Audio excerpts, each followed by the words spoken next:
Have you ever noticed how urban animals are becoming the ultimate city slickers? Take raccoons, for example. These little bandits have mastered dumpster diving like it's an Olympic sport. They're not just scavenging, they're adapting their diets to whatever we leave behind. And then there are pigeons, who've gone from park birds to expert street navigators, dodging traffic like pros. Let's not forget about coyotes. They've moved right into our backyards, thriving in the concrete jungle. It's fascinating to see how these creatures are evolving, finding new ways to survive in our bustling cities. Who knew urban life could be so wild? Join me as I dive into the wild side of our cities and see if I can spot the most unexpected wildlife living right under our noses. Wildlife is increasingly making its way into our cities, and you might have noticed it on your daily commute. Animals are adapting to urban life in ways that are both fascinating and sometimes a bit unsettling. One of the biggest challenges with wildlife in cities is safety. There's the risk of attacks and diseases that can be transmitted to pets or humans. Property damage is another concern, from raccoons raiding trash cans to deer munching on gardens.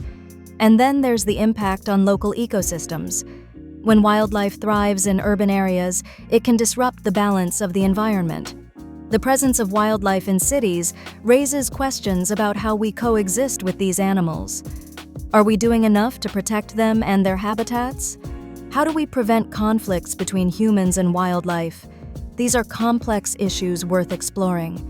The presence of wildlife is a sign of a healthy ecosystem, showing we're doing something right in conservation. But it's also a reminder that our actions have consequences, and we need to be thoughtful about sharing our spaces with wildlife.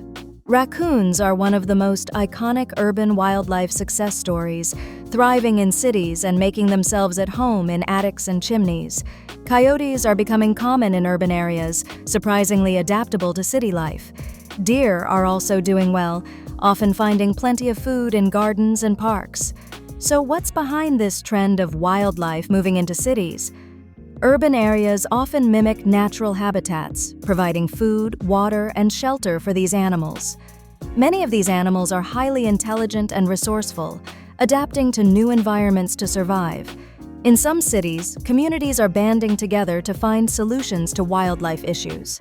This might involve setting up wildlife corridors or educating the public on coexistence. Take the story of a coyote in a Chicago park. Residents were initially worried, but it became a community asset. It helped control small animal populations and even became a neighborhood mascot. Wildlife is not just a rural phenomenon, it's part of our urban landscape now. We're seeing more animals thriving in cities, and it's up to us to figure out how to make that work. If you've got a story about urban wildlife in your community, I'd love to hear it. Share your thoughts in the comments below. And if you want to learn more about how humans and wildlife can coexist, check out my next video for some innovative solutions.